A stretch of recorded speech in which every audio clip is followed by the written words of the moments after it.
कसं बघताय म्हणजे महाराष्ट्र पण पाहतोय आणि लक्षात येतं सगळ्या उभ्या महाराष्ट्राला की सूड भावनेनं चाललेलं काम आहे.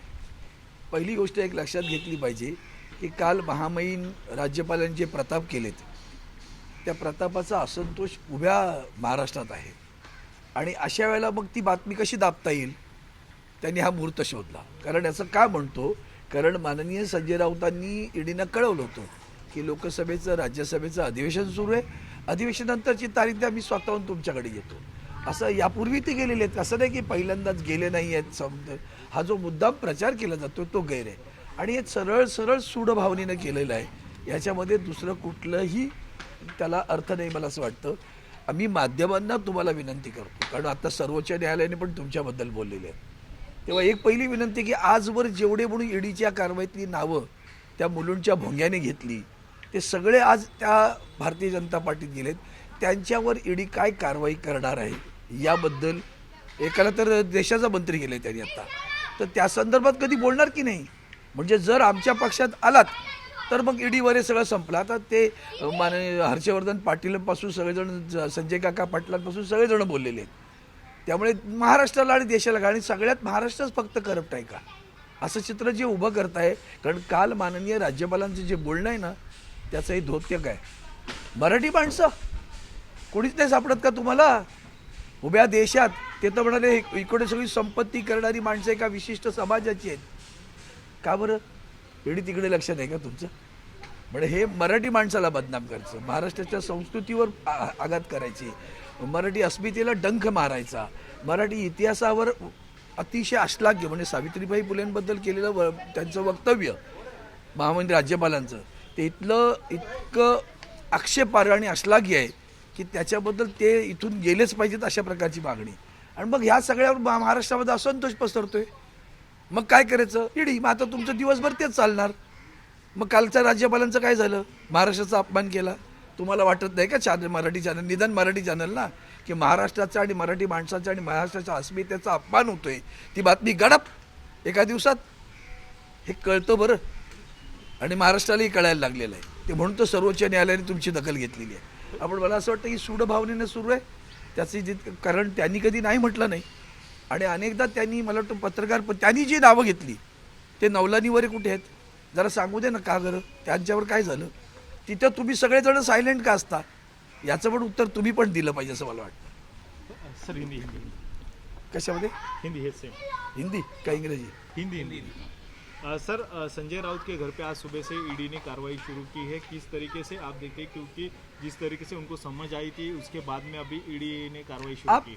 आपने सही पूछा कि उनको समझ आई थी, तो उन्होंने, आप जानते हो कि लोकसभा और राज्यसभा का सत्र शुरू है, तो उन्होंने उसकी सूचना ईडी कार्यालय को दी थी कि सत्र के बाद आप कोई भी तारीख दो, उस तारीख पे मैं हाजिर हो जाऊंगा. अब ये मुहूर्त कैसे पकड़ा? क्योंकि कल महाराष्ट्र के महामहिम राज्यपाल ने महाराष्ट्र का अपमान किया, मराठी अस्मिता का अपमान किया, महाराष्ट्र की संस्कृति पे आघात किए. ये सब करने वाले जब हम मुंबई जैसे शहर होने दो या पूरा महाराष्ट्र हो, सर्वसमावेशक है. आप जानते हो कि महाराष्ट्र में पूरे देश के सभी जाति पाति प्रांत धर्म के लोग रहते हैं और सभी यहाँ अमन से प्यार से रहते हैं. इतने सब मसले हुए, महाराष्ट्र में दंगा नहीं हुआ. आदरणीय उद्धव जी ठाकरे साहब की सरकार थी. और ये मत भूलना कि इसको लेकर जब लोगों में असंतोष निर्माण हुआ तो आज का मुहूर्त पकड़ लिया ताकि वो खबर आज से बंद हो जाए. ये जो राजनीति गंदी चल रही है, बदले की भावना, दूसरा क्या है? अरे उनकी अभी ज़मीन आपने हड़प कर दी, वो जो पकड़ ली, कितनी है, कितनी आप ही बताओ? 1.25 एकड़, मतलब 50 गुंठा, जैसे आप मराठी में गुंठा कहते हो, तो इतनी ज़मीन, जैसे कि 100 एकड़ ज़मीन पकड़ ली ऐसा बता रहे हो. वो बार बार कह रहे कि मुझे उसके बारे में जानकारी नहीं है, फिर भी आप जानबूझकर बदनाम करना, दबाव डालना. उन्होंने आज ट्वीट किया, किसी भी हालत में मर जाऊंगा लेकिन शरण नहीं जाऊंगा. ये ट्वीट उनकी निष्ठा का प्रतीक है, उनके धारिष्ठ का, धैर्य का प्रतीक है. और इसलिए मैं आपसे मुझे लगता है कि खबर देते समय ट्रायल न करें, खबर दे दिए, क्योंकि आदरणीय सर्वोच्च न्यायालय ने भी ये कहा है आपके लिए.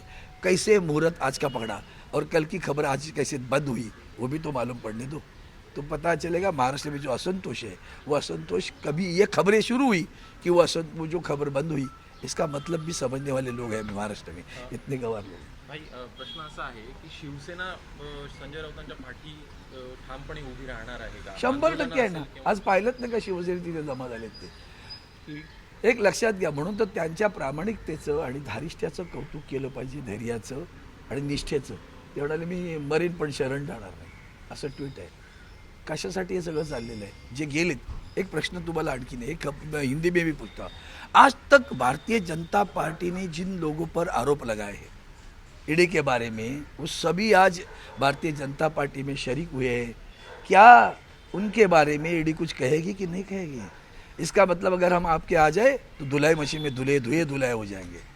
कल हमारे अर्जुन खोतकर जी गए, उन्होंने रो रो कर कहा कि कितनी तकलीफ परेशानी मेरे परिवार को हो रही है. तो ये दबाव तंत्र, दबंग तंत्र चल रहा है, उसके लिए कोई दबेगा नहीं और कोई झुकेगा भी नहीं. और राहुल साहब तो आप जानते हो वो झुकने वाले नहीं, उन्होंने कह दिया है जो करना है वो कर लो. सर मराठीमध्ये सांगाल की कशा पद्धतीने शिवसैनिक सर्व राहणार आहेत?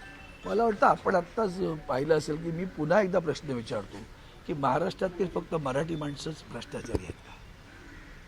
कारण महामहिम राज्यपालांचं कालचं वक्तव्य आहे ना, ते पाहिल्यानंतर लक्षात येईल. आणि आजवर तुमच्या मुलुंडच्या भोंग्याने जेवढे आरोप केले ते सगळे तुमच्यात गेलेत, ते पवित्र आणि पावन झाले. त्यांच्यावरच्या ईडीची कारवाईची काय झाली याचा प्रश्न त्या भोंग्याला पण तुम्ही विचारत नाही आणि ईडीला विचारत नाही. त्यामुळे तुमची निस्पृहता सुद्धा वादातीत आहे, एवढं लक्षात घ्या. ती निस्पृह असलं पाहिजे, न्यायिक असलं पाहिजे, आणि म्हणून ती न्यायिक होत नाही आहे. हा सुडाचाच प्रकार आहे, याच्या म्हणजे दुसरं काही त्याला उत्तर नाही. सावंत सर, पण सातत्यानं आता जे शिंदे गटांकडनं प्रतिक्रिया येत आहेत, त्या प्रतिक्रिया अशा येत आहेत की मुळात शिंदे गटामध्ये जी शिवसेनेमध्ये जी फूट पडलेली आहे त्याच्यासाठी सुद्धा स्वतः संजय राऊत जबाबदार आहे. त्यामुळे संजय राऊतांवर आज होणार त्यांना एकच प्रश्न विचारा, तुमच्यातल्या किती लोकांवर ईडीची कारवाई आहे? काल अर्जुन खोतकरांनी स्पष्टपणे सांगितले. पहिला प्रश्न तुम्ही विचारा ना. मग ईडीच्या कारवायांची नावं अगदी केंद्रीय मंत्र्यापासून जे इथून त्यांच्याकडे गेलेले आहेत त्याच्याबद्दल तुम्ही अवाक्षर बोलत नाही. भारतीय जनता पार्टीमध्ये गेलं का त्यांची कारवाई बंद, आणि उभ्या महाराष्ट्रात फक्त मराठीत माणसं आहेत का? हो, काल महामहिम राज्यपालांचं वक्तव्य इतकं आक्षेपार्ह आहे. आजचा मुहूर्त कसा शोधला? कारण ती बातमी दाबली जावी. आता ही बातमी तुम्ही दिवसभर चालवणार. मग राज्यपालांनी अपमान केला महाराष्ट्राचा, ती बातमी मराठी चॅनलला तरी वाटत नाही का मोठी? मग ती बातमी दाबली गेली पाहिजे म्हणून ही बातमी सुरू झाली. कारण त्यांनी पत्र दिलं होतं की मी लोकसभेच्या अधिवेशनांची तारीख द्या, मी तुम्हाला येऊन भेटतो. का नाही? का एवढी घाई काय होते? आभाळ कोसळलं होतं का की आजच करायचं?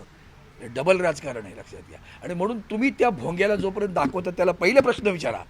तुम्ही आजवर केलेले आरोप केलेले माणसं तुमच्या पक्षात गेलीत, त्यांचं ईडीने काय केलं हे जोपर्यंत कळत नाही तोपर्यंत ईडीची कुठलीही कार्यवाही ही न्यायिक आहे असं समजण्याचं कारण नाही. ती बदल्याचीच आहे, ती सुडाचीच आहे, ती दबावाचीच आहे, ती भय निर्माण करणारी आहे.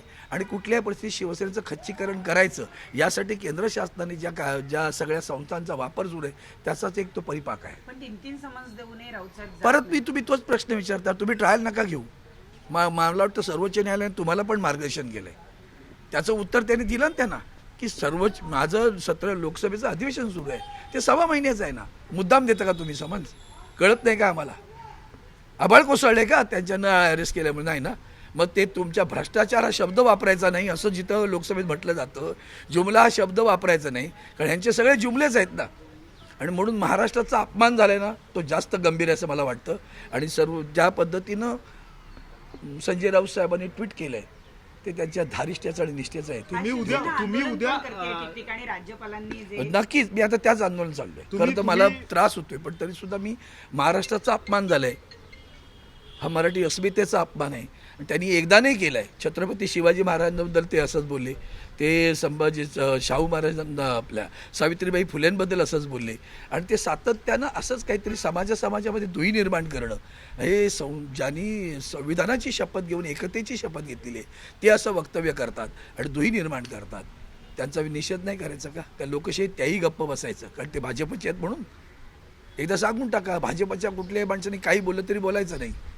म्हणूनच हा खरा तर लोकशाहीवर मुळावर आलेला घाव आहे, लक्षात घ्या. आज संजय राऊत तुम्हाला दिसत असतील, हा ठीक आहे, त्यांची वक्तव्य ती बरोबर ते बाण लागतात, ठीक आहे, त्यांची ती पद्धत आहे बोलण्याची. म्हणून त्यांनी काय अगदी असंविधानिक काही गोष्टी केल्या असं नाही. तुमचं सगळं कार्य असंविधानिक अनैतिक सुरू आहे. दोन्ही गोष्टी तुमच्याकडनं घडत आहेत, त्याच्याबद्दल अवाक्षर तुम्ही बोलला. अधिवेशनामध्ये उचलणार आहात का? नक्कीच. आता मलाच बरं नाही, मी जात नाही आहे, तुम्हाला काय सांगू, पण त्याही अवस्थेत उतरतो, कारण नाही सहन होते सगळं पाहिल्यानंतर. शिवसेना संजय राऊतांच्या पाठीशी ठामपणे 100% ठामपणे उभी आहे, 100%. एबीपी माझा, उघडा डोळे बघा नीट.